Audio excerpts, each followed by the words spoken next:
Quand les nouvelles s'affolent, Métropole fait le point. Le point tous les matins, à 8h, simultanément sur Radio et Télémétropole. Le point est une courtoisie de MSC+, MSC Trading et Maché Titoni. Madame, Monsieur, bonjour, bienvenue à la rubrique Le Point de Radio et Télémétropole. Bon début de semaine. Nous accueillons sur le plateau de la rubrique Le Point aujourd'hui Monsieur Anthony Anthony Chérubin, ancien directeur des affaires juridiques au Conseil électoral provisoire. Monsieur Chérubin, comme on le sait, a été donc licencié par le CEP. On va se faire une idée des raisons pour lesquelles le Conseil a décidé de le mettre à pied, de le limoger. Monsieur Chérubin, bonjour, bienvenue sur le plateau de la rubrique Le Point de Métropole. Bonjour, Monsieur Théodore. La confirmation de l'invitation m'est parvenue fort tard hier après-midi, mais quand même, on est là, c'est ce qui importe. Et je remercie Métropole pour l'opportunité qui m'est offerte, n'est-ce pas, de laver mon honneur, puisque c'est de ça qu'il est question.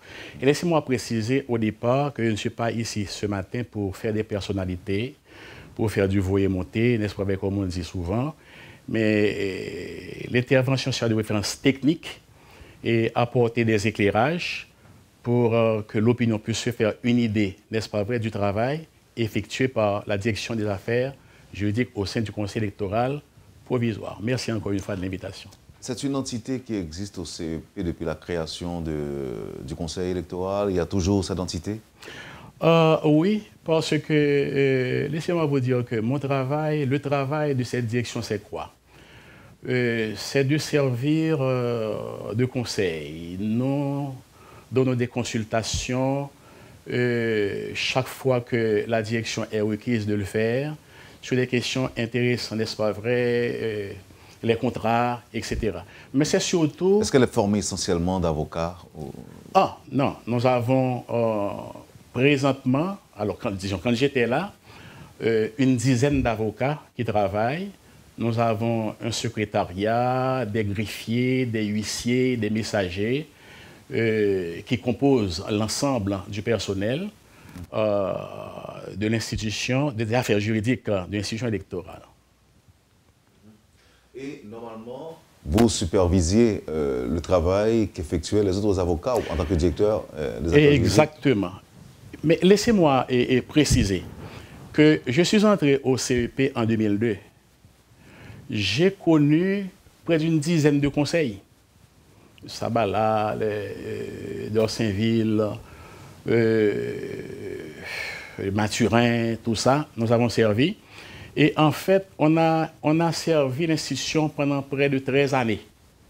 Et 13 années, et comme j'ai dit tantôt... Non, mais pas Sabala quand même, Sabala c'était avant. Non, mais c'était avant. C'était avant. Parce que Sabala est venu, laissez-moi voir, avant... c'est donc pour les années 90. Oui, avec Verrette. Oui. Après ça, avec Verrette et Garot d'Orsainville, etc. Et puis cette pléthore de conseils que l'on a connus dans la suite. Oui. OK. Et le travail qu'effectuait le bureau des affaires juridiques au CEP consistait à analyser les dossiers des candidats? Non, nous avions des attributions à la fois juridiques et contentieuses. Le travail de la direction des affaires juridiques se concentre essentiellement lors de la période électorale. Et pendant cette période, la DAJ s'occupe du traitement de l'enregistrement des partis politiques, premièrement, du dossier de l'enregistrement des candidatures. Nous participons, nous coordonnons le BCEN, tout ça, les dossiers des contestations, et finalement, nous avons notre partition à jouer au niveau du centre d'étabulation, où nous étions responsables du bureau du contrôle légal. Oui, c'est tout ça. Et il y a, quand j'ai laissé, il y avait près d'une dizaine d'avocats qui travaillent, et moi, j'effectuais un travail de supervision. Alors, il faut dire également que, étant donné que le calendrier était plutôt restreint, c'était plutôt serré, et quand la situation le réclamait, eh bien, je donnais aussi, n'est-ce pas vrai, mon aide aux avocats en traitant quelques dossiers. Oui. Là, c'est quand on est dépassé, par exemple, par les événements, quand il y a pas mal de dossiers à gérer, vous intervenez. Oui, à ce moment-là, oui. Mais j'ai entendu, ou encore j'ai appris que vous avez été accusé de faute administrative grave. Comment cela peut-il se passer? À quel niveau vous pourriez être impliqué? C'est pas faute administrative grave, c'est un englobant. Et comme je le dirais en créole, c'est un tchala, c'est pas précisé. Alors j'aimerais qu'on me précise ce en quoi consiste une faute administrative grave, parce qu'on ne me l'a pas dit. Ouais, parce que dans un contexte électoral comme le nôtre, ce que l'on vit aujourd'hui, quand un responsable est accusé de faute administrative grave, cela porte à croire que c'est quelqu'un qui est allé très loin et même trop loin dans ce qu'il faisait comme travail. Alors, comme je vous ai dit, moi, je n'ai pas compris quand on parle de faute administrative grave. Il parle également d'absence de leadership. Laissez-moi vous dire, pour que l'opinion puisse se faire une idée de la question. Vous savez que la DAJ n'est pas responsable de la réception des dossiers, tant des partis politiques que des candidats. C'est au niveau du BED que l'on reçoit les dossiers. Maintenant, le BED s'occupe à ce moment-là d'acheminer les dossiers à la direction des opérations électorales. Sûrement, on procède un inventaire, toutes sortes de manipulations qui se fait. C'est seulement à ce moment, nous sommes en aval et non pas en amont, que les dossiers nous parviennent. Et j'ai entendu des gens dire qu'ils n'ont pas retrouvé des pièces de leur dossier. Je précise pour l'opinion publique, en tant qu'intellectuel et juriste, je n'accepte pas qu'on me dise que des dossiers ont disparu. Pourtant. Non, j'arrive. Et c'est inimaginable. Parce que le système est conçu de telle sorte que le candidat ne peut pas s'inscrire s'il manque une pièce à son dossier. Et comment pourriez-vous expliquer? Je vous donne un exemple. Le cas de Mme Chéron, par exemple, qui a eu à apporter plusieurs dossiers en même temps. Chaque fois, on lui dit qu'il y a des pièces manquantes. Je viens de vous dire que nous ne sommes pas responsables de la réception des dossiers. Okay. Les dossiers sont déposés au niveau du BED, qui les achemine et à la direction d'opération électorale, qui, à son tour, les expédie à la direction d'affaires juridiques. À ma connaissance, je dis bien, je précise que, à ma connaissance, et les gens disent qu'il y a eu des ajouts, des retraits de dossiers au profit, au détriment du candidat. À ma connaissance, cela ne s'est jamais produit. Et laissez-moi ajouter, M. Théodore, il y a un cas. Vous savez que aucune œuvre humaine n'est parfaite. Au niveau du BED, le candidat qui va s'inscrire apporte ses dossiers. Et on les reçoit un par un de ses mains. Et on signe, n'est-ce pas, un acte de réception disant que vous avez versé la totalité des dossiers, des pièces de votre dossier. Il y a eu un cas où un candidat, est-ce que je vais citer son nom? Il a été rappelé un jour après. Vous dites, hé, camarade, vous avez gagné une pièce ou des versés, là, il y a une que nous pas joindre. Mais si c'est véritablement, bon, il y a eu un candidat à la députation, il s'appelle M. Dieu veut désir, qui est un handicapé. Il a été rappelé par le BED disant que, au débat et tout dossier, oui, nous en sommes témoins, mais il y a une pièce que nous avons chargé que nous pas joindre.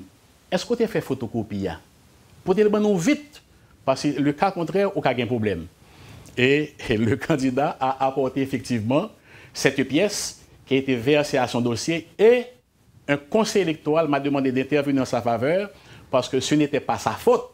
C'était au niveau du BED que la pièce avait été égarée.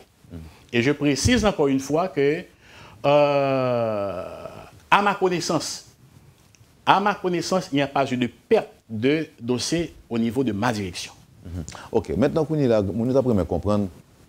Je dis à me recevoir là sur l'émission ça, c'est vrai que son possibilité pour ou même tout présenter situation Jean Théier et peut-être défendre tête ou tout, mais comprendre tout que auditeur est capable de dire mais écoutez, est-ce que tout supérieur hiérarchique c'est à des imbéciles ou bien c'est à des gens qui tout simplement voulaient régler des affaires personnelles ensemble avec vous, ou bien ils ont mené dans une direction qu'on ne peut pas aller, ou bien ils ont manipulé ou opposé à ça, et puis ils ont juste mis à pied.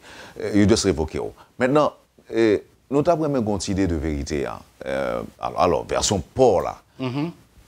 Faute administrative grave dans une administration publique, M. Chérubin, il veut dire ça, il l'a dit.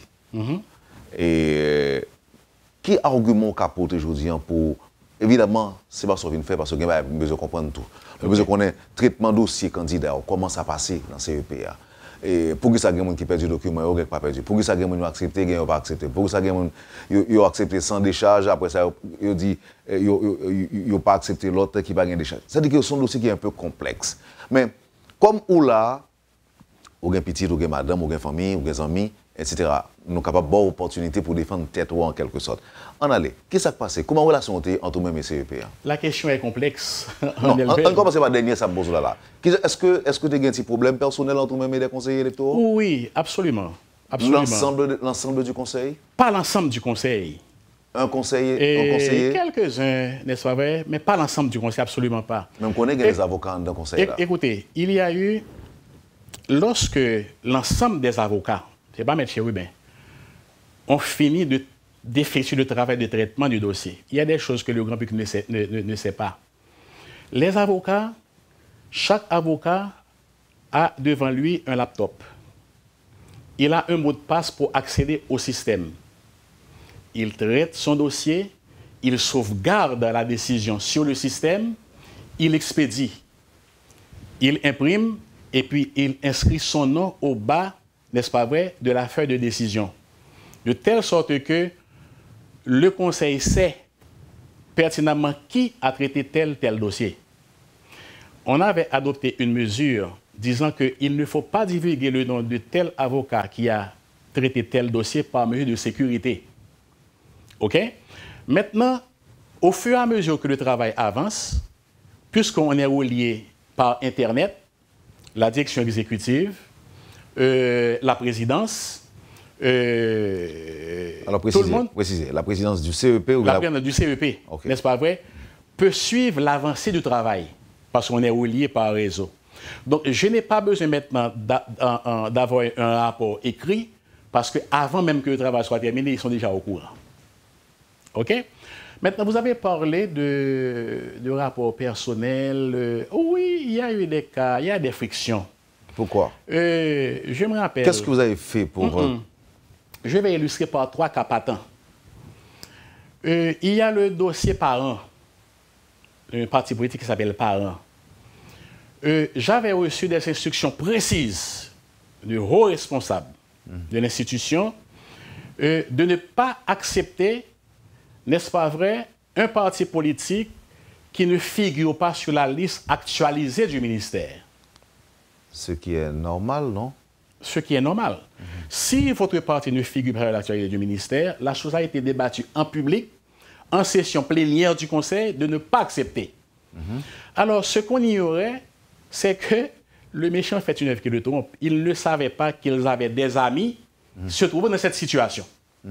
J'avais fini le traitement de mes dossiers, et puis j'ai expédié. C'est à ce moment-là qu'on a su que le parti Parent se trouvait dans cette situation-là. Et il y a eu des tentatives de me demander de rectifier et des choses, ce que j'ai refusé. OK. Attends, mais le parti Parent serait proche d'un conseiller? D'un ou des conseillers? Pas des conseillers, peut-être d'un groupe ou bien de certaines personnalités du conseil. Du conseil. Mais conseiller? Alors, à ce moment-là, j'ai refusé et j'ai remarqué qu'à partir de ce moment-là, les relations n'étaient plus les mêmes. Commence à devenir tendu? Oui. Et deuxièmement, il y a le cas de... Il y a plusieurs cas comme ça, n'est-ce pas vrai? Ultimo Compère, par exemple. C'est un dossier qui a été traité par l'ensemble des avocats. Je ne vous dis pas le nom de l'avocat responsable du traitement de ce dossier, n'est-ce pas vrai? Et puis, bon, ce dossier a été rejeté par l'ensemble des avocats traitants et les dossiers. Arguant que? Et sur quel point, je ne me rappelle pas. Que monsieur aurait une double nationalité? Nationalité. Aurait trafiqué? Je ne me rappelle pas. Il y a presque environ 2039 dossiers à traiter, donc je ne peux pas me souvenir de tous les... OK. Alors, qu'est-ce qui s'est passé? À ce moment-là, on a écarté le dossier de la candidature de M. Compère. La DAG, je le précise, l'a écarté. Maintenant, vous vous rappelez qu'après la publication, on avait accordé un espace de 72 heures pour qu'on puisse produire des réclamations. Les gens ont afflué à Pétionville, ont apporté des paires de dossiers. À ce moment-là, le Conseil avait formé une commission de 5 membres du Conseil. Et cette commission du Conseil a récupéré le cas de M. Compère. Et puis maintenant, on veut me faire porter le chapeau. C'est moi qui ai récupéré. Et je précise que c'est une commission du Conseil qui a récupéré. Est-ce que vous faisiez partie de cette commission? J'étais membre de cette commission. Oui. Vous n'avez pas exercé votre influence sur le reste? Mais absolument. Absolument. Mais voyez-vous, cette commission était composée de 2 avocats et 3 conseillers. Oui, on a débattu de la question et le cas de M. Compère, n'est-ce pas vrai, il a été récupéré. Et à ce moment-là, on cherche, n'est-ce pas, à nous faire porter le chapeau. Oui, donc, il y a eu des cas où, en parlant de dossier, mes amis, où des conseillers électoraux nous ont demandé personnellement d'introduire dans certains dossiers des pièces hors délai. Ah, M. Robin, vous savez que si on ne fait rien et on ne sort pas par l'élection, et s'il vous plaît, alors il faut mettre ces pièces. J'ai refusé. Mais alors, comme j'ai dit tout à l'heure, on ne dit pas non à un chef. On fait du marronnage, n'est-ce pas vrai? On évite les confrontations. Et à ce moment-là, on a été perçu comme quelqu'un de pas très coopératif, de qui il fallait se débarrasser. Donc vous avez dit on? Oui, je vous ai dit au départ que je ne fais pas de personnalité. Oui, non, alors... Ne pas préjudicer au prestige. Non, je sais. Je ne suis pas trop enclin à aller dans cette direction non plus. Oui. Mais quand vous dites on, ici vous parlez des conseillers ou vous parlez d'autres personnalités influentes Non, je parle de conseillers maintenant. De conseillers. Je parle de conseillers. OK. On vous a trouvé pas trop coopératif. Oui, mais à telle enseigne qu'on nous a même adjoint, on nous a même envoyé un adjoint. OK.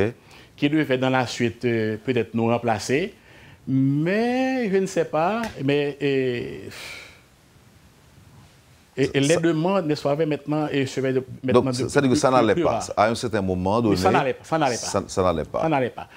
Et, autre chose, M. Théodore, après avoir traité le dossier des législatives sur la route du Frère, les candidats affluaient en masse à mon bureau. Je me suis dit que la situation était intenable.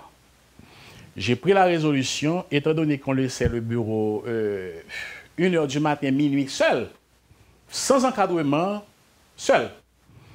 J'ai pris la décision maintenant, pour ma sécurité, de ne plus traiter les dossiers des présidentiables à Frères. J'ai pris la décision de tout transporter à Pétionville. Je vais vous dire pourquoi. J'ai fait déplacer le système informatique à Frères, j'ai transféré la salle de conférence du Conseil, j'ai pris 5 avocats, j'ai sollicité le concours, n'est-ce pas vrai, de certains membres du Conseil, ils sont d'accord, et on a traité les dossiers en présence des conseillers. Ah, maintenant les manipulations n'étaient plus faciles. J'ai fait ça pour 3 raisons. Raison de sécurité, parce qu'il n'est pas question pour moi, n'est-ce pas vrai, de traiter les dossiers des candidats à la présidence sans sécurité véritablement sur la route de Frères, premièrement. Il y avait une raison pratique. Après traitement, il fallait transporter les dossiers dans un va-et-vient incessant au Conseil pour qu'on puisse analyser et décider. Et troisièmement, une raison didactique. Parce que les conseillers entendent parler de traitement de travail de la DAG, mais ils ne savent pas véritablement ce en quoi ça consiste. Maintenant, ils sont là dans la salle, avec les avocats, n'est-ce pas vrai? Ils se joignent aux avocats et on procède au traitement des dossiers, des candidatures à la présidence. Je voudrais ajouter, et ceci est très important, même lors du traitement des dossiers des législatures, candidats au Sénat, députation. Une fois que le travail des avocats est terminé, et que le rapport est transmis au Conseil, ça ne s'arrête pas là, non? Ce n'est pas terminé.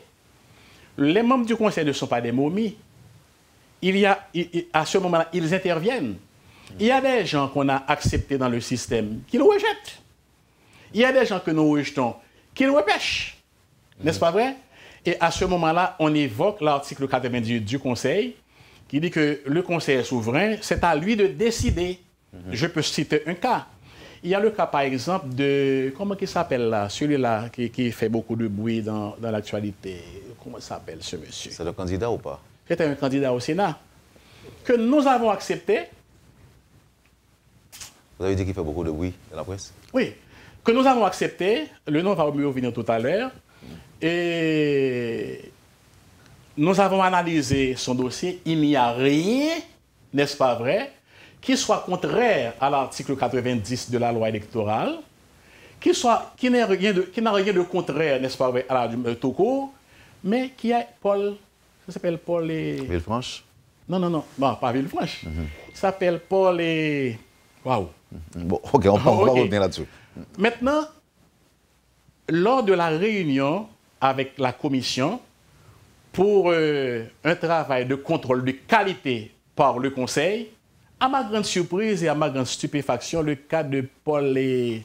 Waouh, il a été écarté. Alors j'ai posé la question, pourquoi?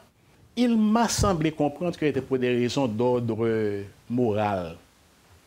Bon, que monsieur aurait battu sa femme, etc. J'ai repris le dossier, j'ai regardé, mais il n'y avait rien qui soit contraire à la loi.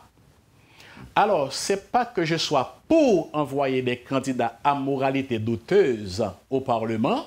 Ils ont peut-être raison là, n'est-ce pas vrai? Mais c'est un dossier que nous avons accepté, mais qu'ils ont rejeté. Ce qui veut dire que le travail final, ce n'est pas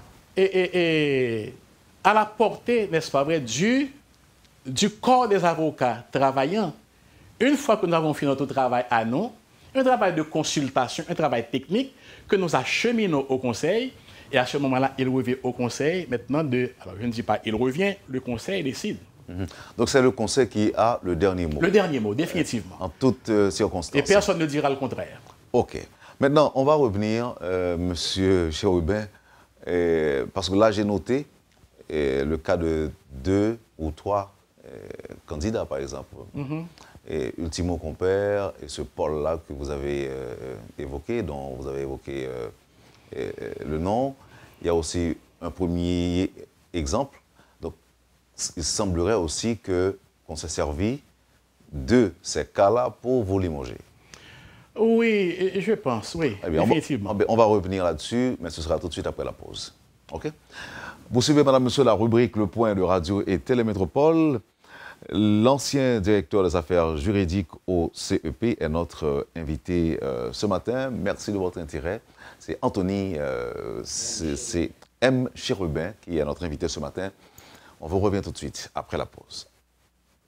Le Point est une courtoisie de MSC+, MSC Trading et Maché Titoni. Merci, madame, monsieur, de votre patience et de votre intérêt. Et notre invité ce matin, l'ancien directeur des affaires juridiques au CEP, M. Anthony Chérubin, avec qui on essaie de comprendre le fonctionnement du Bureau des affaires juridiques au Conseil électoral, évidemment, à la suite de sa mise à pied, si on peut l'appeler ainsi. Et le nom, c'est Paul Renard?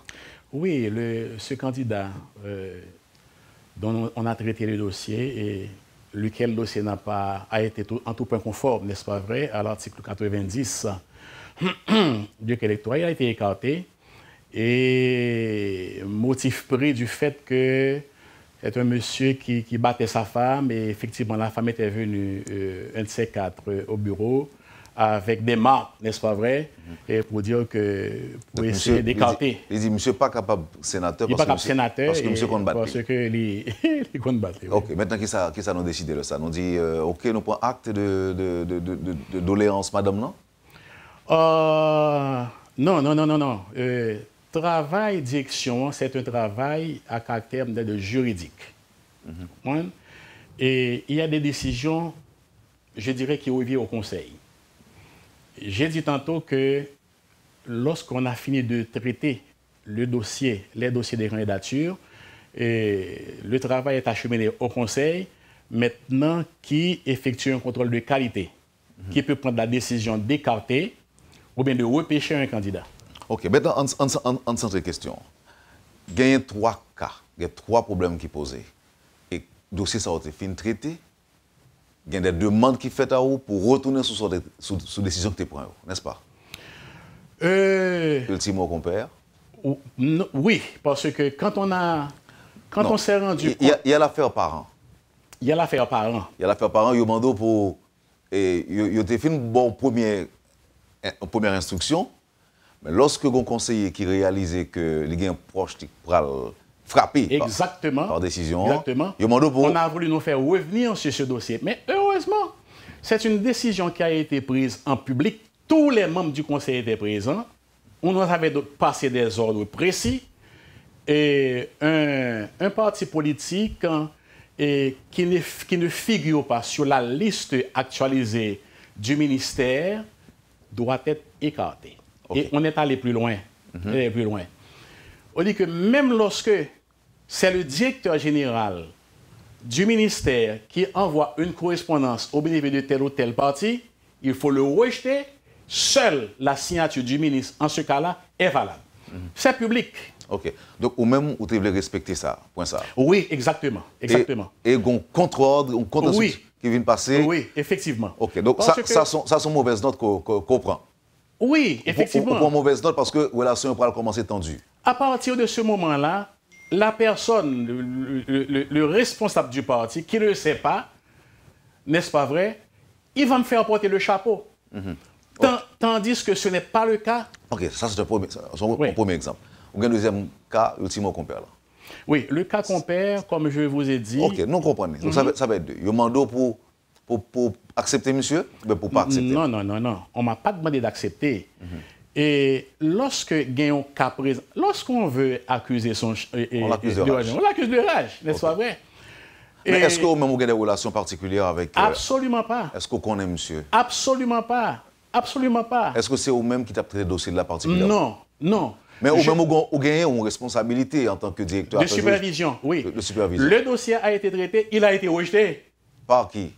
Il a été rejeté par l'ensemble des avocats. Par l'ensemble des avocats. OK, mais maintenant... il a été repêché par la commission du conseil. Par la commission du conseil. Ce n'est pas nous autres. Et comme vous-même, vous faites partie de la commission, vous pensez que c'est vous-même qui repêchez. Qui t'a influencé le conseil? Non. OK. C'est pas possible. Et troisième dossier, c'est le dossier Paul Renard. Non, Paul Renard, ce n'est pas pour un dossier dans le sens comme là qui t'a motivé au monde et mettre à pied le directeur des affaires juridiques. Je vous dis que citer le cas de Paul Renard dans le sens pour montrer que l'ensemble des avocats, maître Chérubin n'a pas le dernier mot.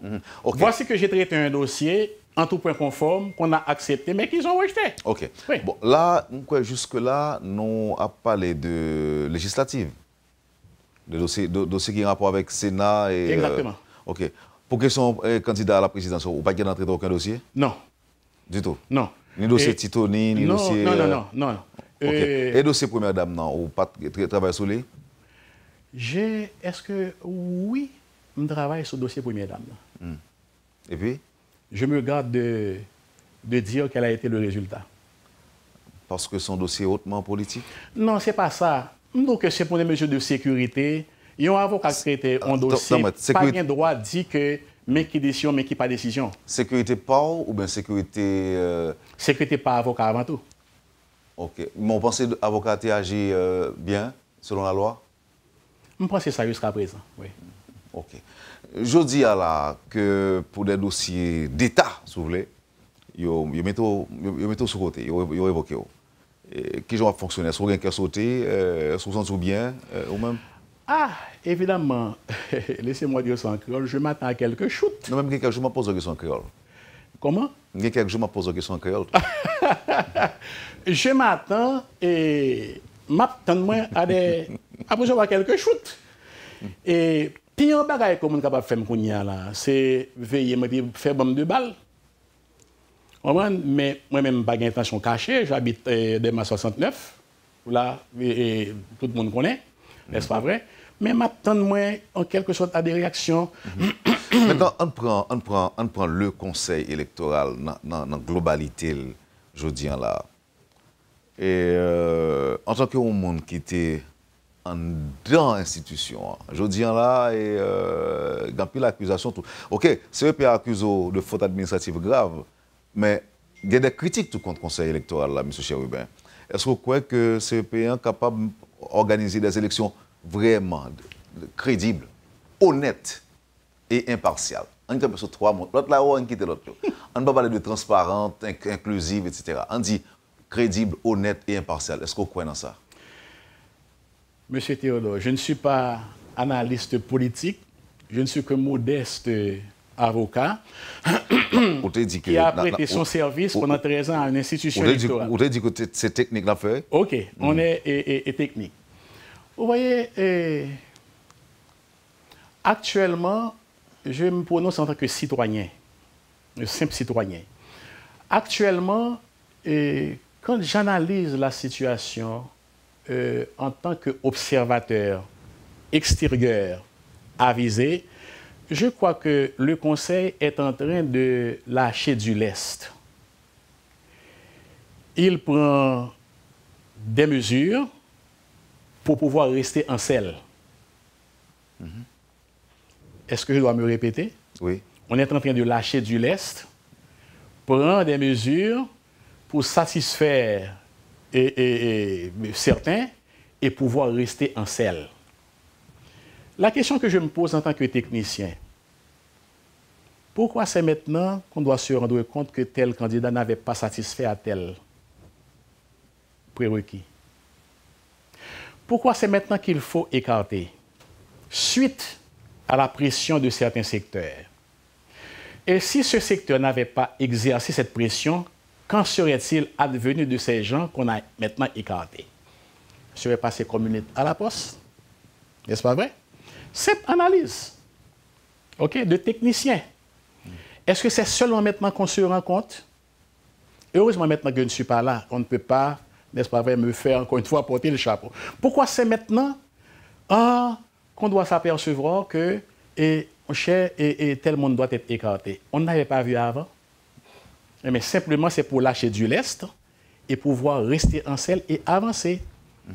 Et je me demande que si d'autres font la même pression, aussi violente, des menaces, et s'il ne va pas y avoir d'autres on va encore continuer à lâcher du lest. Ah oui. Donc, ceci dit... c'est simple opinion de citoyen. Oui. Le citoyen que vous êtes peut aussi se poser d'autres questions. Par exemple, est-ce qu'il n'y a pas de décision injuste également concernant certains candidats qui ont été aussi écartés à la présidence, je veux dire? J'ai pas... Vous savez que depuis que j'ai laissé l'institution, je n'ai pas accès au dossier. Moi, je ne peux pas, surtout pour les présidentielles, il y a des réalités qui m'échappent. N'est-ce pas vrai? Mais je peux vous dire ceci. L'ensemble des avocats et une partie du conseil, ils ont travaillé, n'est-ce pas vrai, sur l'acceptation ou le rejet, n'est-ce pas vrai, des dossiers de candidature au présidentiel. Ce travail, une fois terminé, maintenant, nous sommes en quelque sorte dessaisis. Nous ne savons pas quelles décisions, et ça c'est logique de le dire, nous ne savons pas quelles décisions ont été prises contre ou bien à l'encontre de tel ou tel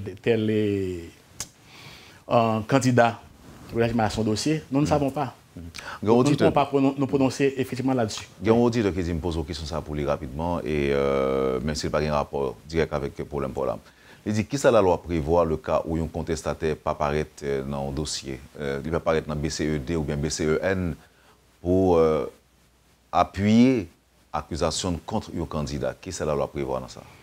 Eh bien, si c'est une instance siégeant, c'est un tribunal, n'est-ce pas vrai, cap siégé, eh bien, la partie qui est présentée comme étant contestataire à ce moment-là, qui n'est pas présenté, eh bien, les juges ont pour devoir légal de prononcer un jugement de défaut. Et si ça n'a pas fait? Comment ça n'a pas fait? Non. Et si ils ont toujours tenu compte d'accusations contestataires malgré le pas. Mais l'accusation tombe parce qu'elle n'est pas là pour soutenir.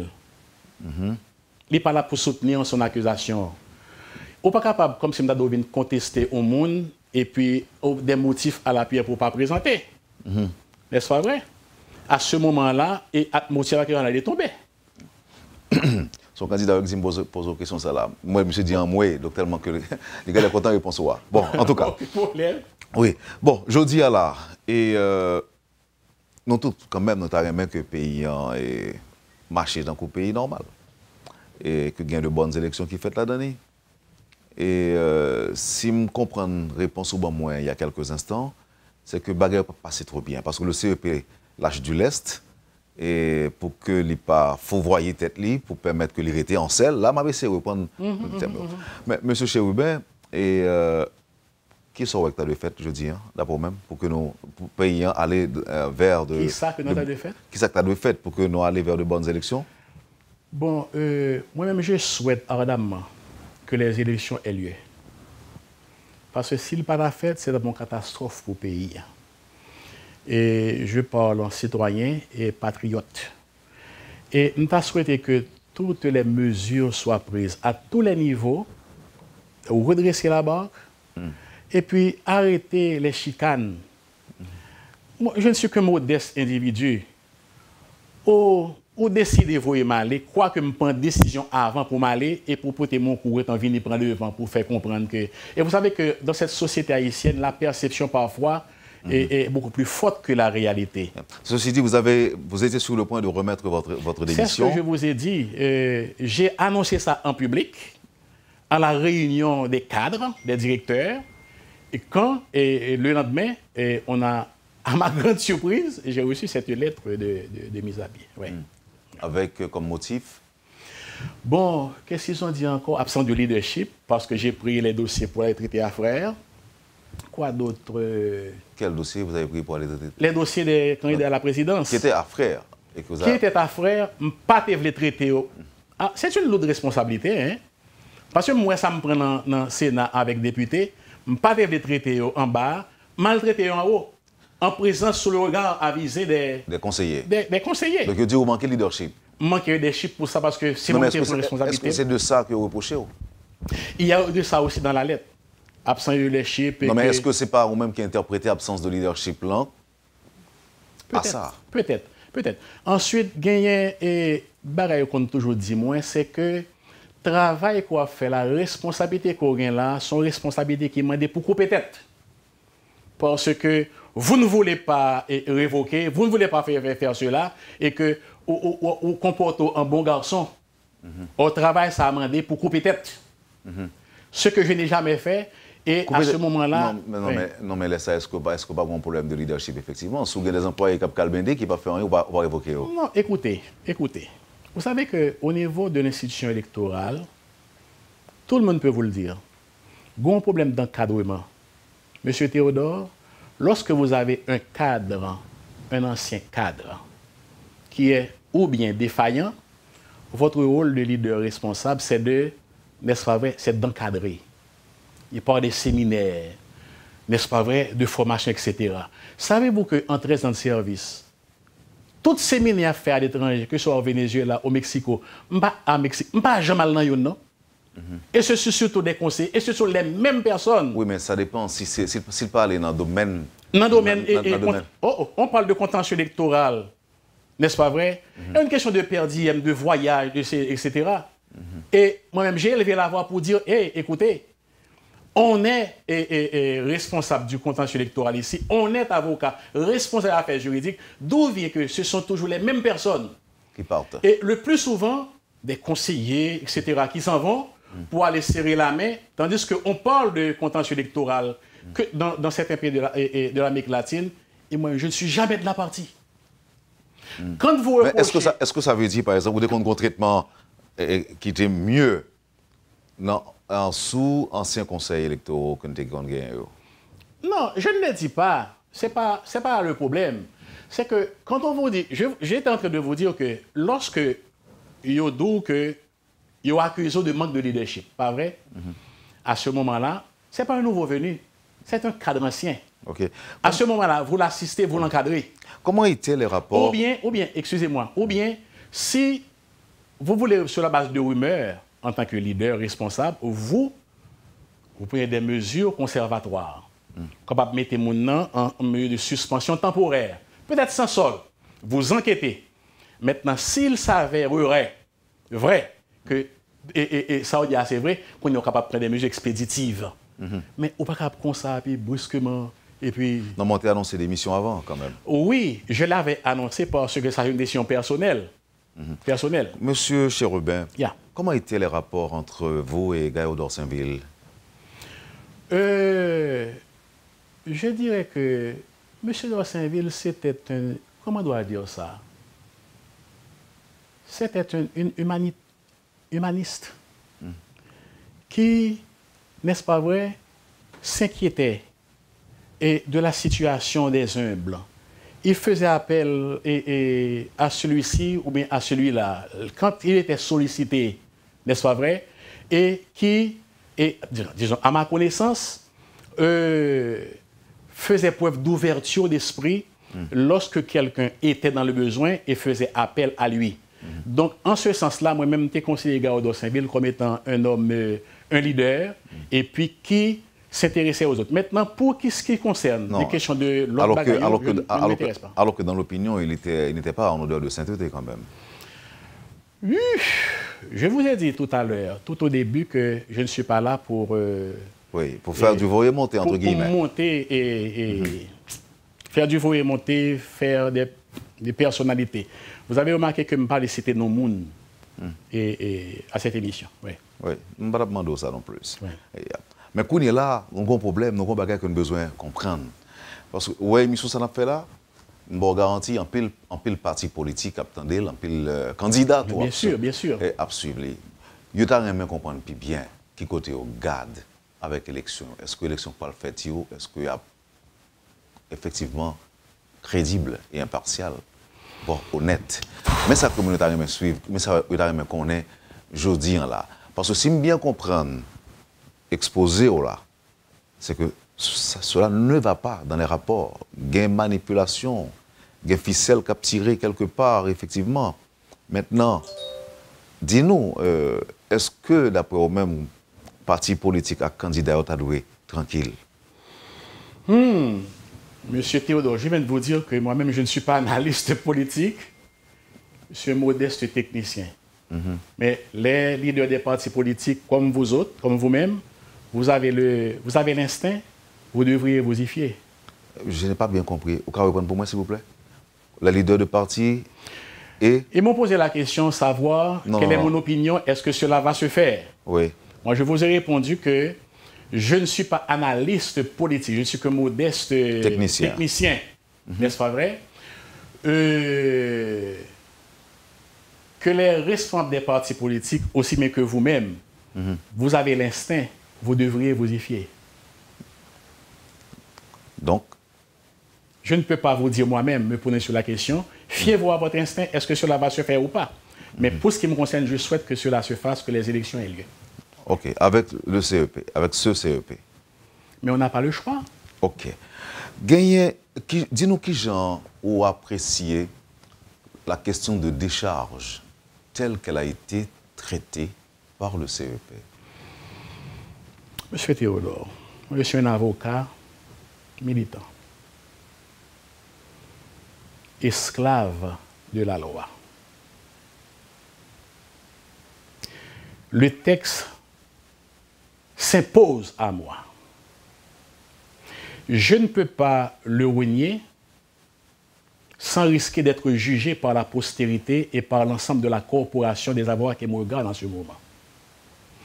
Quel est votre jugement par rapport au traitement fait? Quelqu'un qui a été gestionnaire de deniers de l'État, je ne vous dis pas qui est gabegie ou non, mais la loi dit, la loi dispose que si vous avez été gestionnaire et que vous avez manipulé l'argent de l'État, eh bien, il vous faut obtenir des charges de votre gestion. Le cas contraire, votre dossier doit être écarté. N'en déplaise à mes amis qui seraient dans la situation. En ce moment, vous étiez gestionnaire des biens publics. OK. Maintenant, vous présentez un dossier de candidature, la loi vous dit que vous devez avoir des charges, cela doit se faire. Vous êtes esclave de la loi, c'est ce que vous avez dit. Oui. Est-ce qu'à votre avis, le traitement fait de ce dossier était équitable? De quel dossier vous parlez? Des charges. Est-ce que vous pensez que tout le monde a le même traitement, même chance? Au niveau de la DAJ, je parle de l'ensemble des 10 avocats qui ont traité les dossiers de candidature. Je pense qu'on a fait un travail excellent. Laissez-moi rappeler, M. Théodore, que les avocats n'ont pas le dernier mot. Nous pouvons avoir traité un dossier et écarter tel candidat, motif pris qu'il n'a pas de décharge, et que ce candidat éventuellement soit repêché par le Conseil. Bon, c'est possible. Ça peut arriver que le CEP dispose de nouveaux éléments. Bon, si le CEP dispose de nouveaux éléments et que la situation a évolué, eh bien, à ce moment, nous lui reconnaissons ce droit de prendre les mesures appropriées. Si la situation évolue et que le candidat est en mesure de prouver je ne sais quoi, n'est-ce pas vrai? Notre travail n'est pas définitif. OK, je comprends. Maintenant, un dernier point que je voudrais voir avec vous, parce que bon, vous êtes avocat et vous étiez directeur des affaires juridiques au CEP. Vous vous souvenez peut-être de la façon dont j'ai formulé la question relative au certificat de décharge, tel que cette affaire a été traitée par le CEP. Est-ce qu'à votre avis, on le traitait de façon juste et équitable? Voyons pour la question de la nationalité étrangère. Comment vous appréciez la façon dont vos pairs traitent cette question? OK. Vous savez que ça a fait l'objet de grands débats.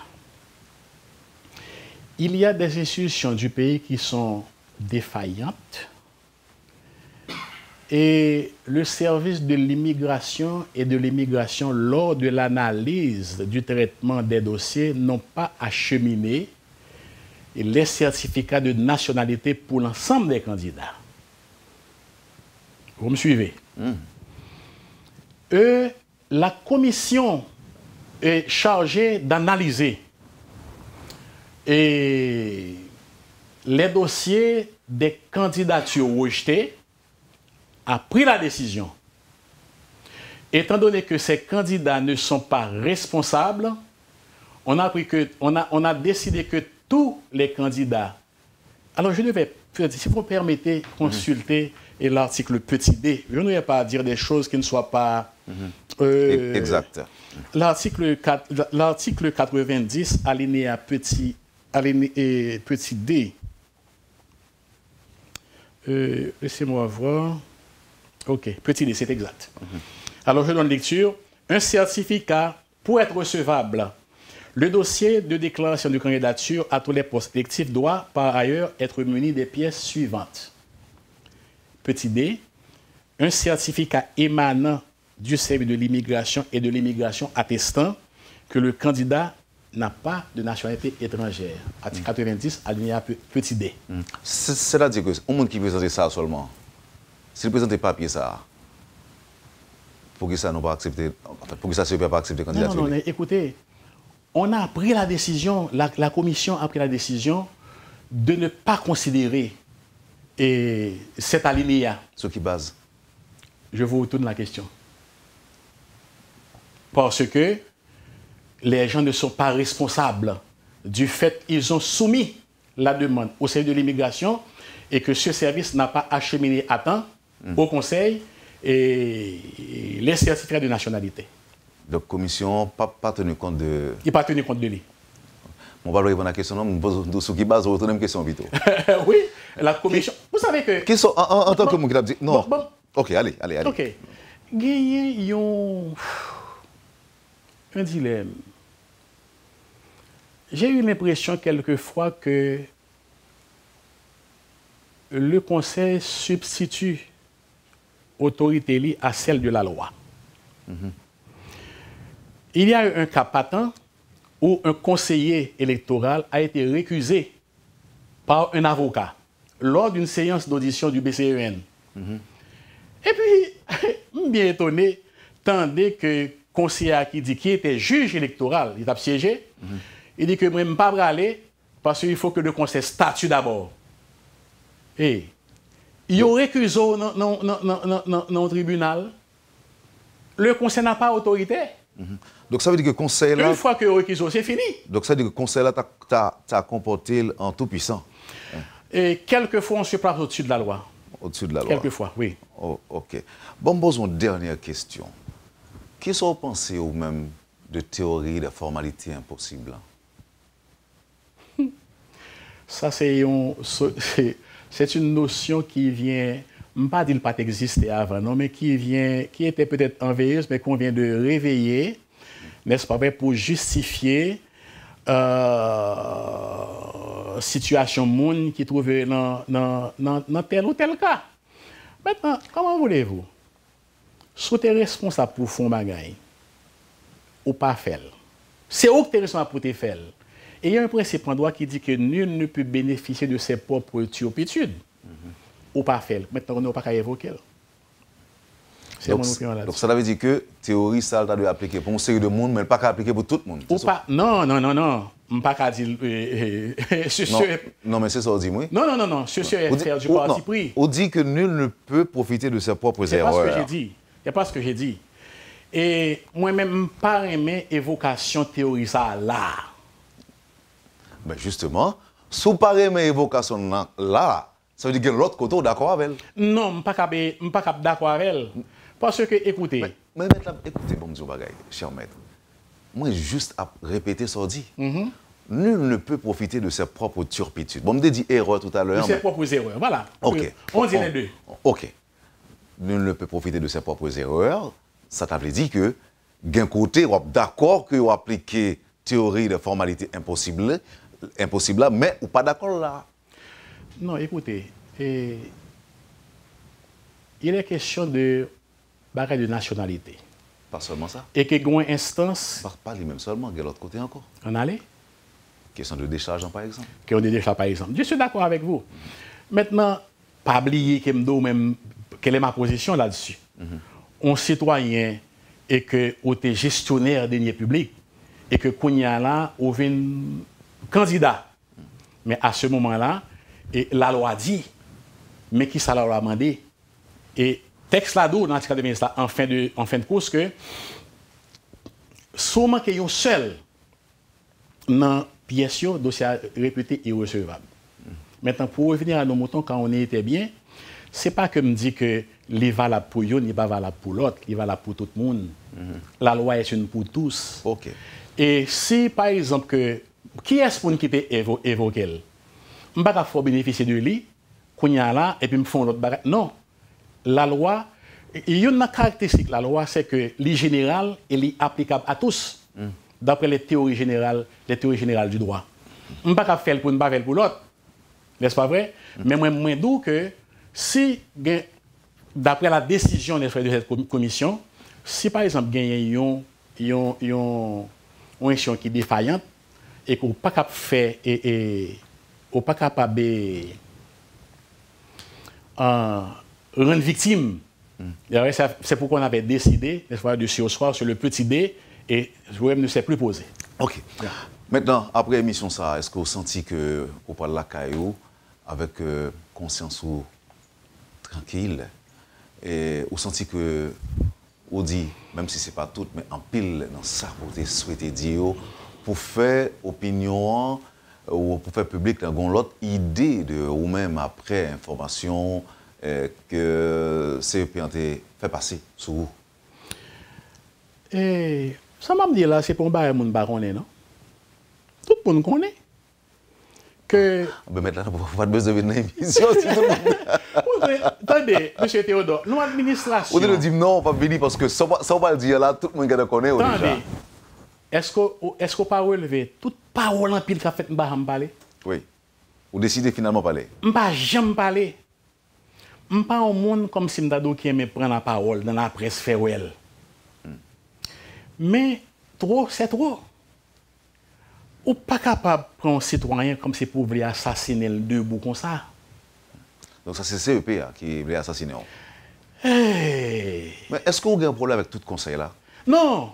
Avec quelques... On m'a dit ça déjà, je me dis non, oui. On connaît, je me demande déjà. Et il y a un peu de monde de bien dans le conseil là. Il y a un peu de monde de bien dans le conseil là. Je ne peux pas capable de mettre tout le monde dans le même panier. Ok. Est-ce que c'est vrai que les conseillers électoraux ont besoin de charges? Vous entendez dire ça, oui? Merci infiniment, M. Chérubin. C'est un plaisir pour me gagner la matin dans la rubrique Le Point. Est-ce que si je me quelques secondes pour dire un dernier mot, ou un dernier mot dans quelques secondes, sans pas arriver sur une minute? Est-ce que vous êtes capable de faire ça? Je peux faire ça, oui. En aller pour nous. Toutes sortes de monde, ce sont des errements. J'ai la conscience tranquille. Je n'ai rien à me reprocher. Ça, on me dit, à ma connaissance, je ne vais pas arriver dans le niveau PAM. Au cas reprocher que je manque de leadership, etc., etc., etc. Mais pour l'autre, je passe à pieds joints. La seule chose, je ne vais pas cacher d'eau avec une petite appréhension. On ne comment payer aille. S'il vous plaît, ma fait maintenant aller. Alors non, pas mener mal seulement, il faut accompagner tout partout. On comment lier et ma pas attendre même pas recevoir quelque chose, oui. Parce que bon, quand même. Mais je ne pas arriver là. Mais il a fallu le faire, il a fallu prendre la parole pour apporter un démenti formel à ça que mon dit, ce n'est pas vrai. Merci encore une fois, M. Chérubin. C'est ça, merci. Vous avez suivi, madame, monsieur, la rubrique Le Point de Radio et Télémétropole. Notre invité ce matin, M. Anthony M. Chérubin. Merci de votre intérêt, merci de votre fidélité à cette rubrique. À demain. Merci, M. Chérubin. Quand les nouvelles s'affolent, Métropole fait le point. Le point tous les matins à 8h, simultanément sur Radio et Télémétropole. Le point est une courtoisie de MSC+, MSC Trading et Maché Titoni.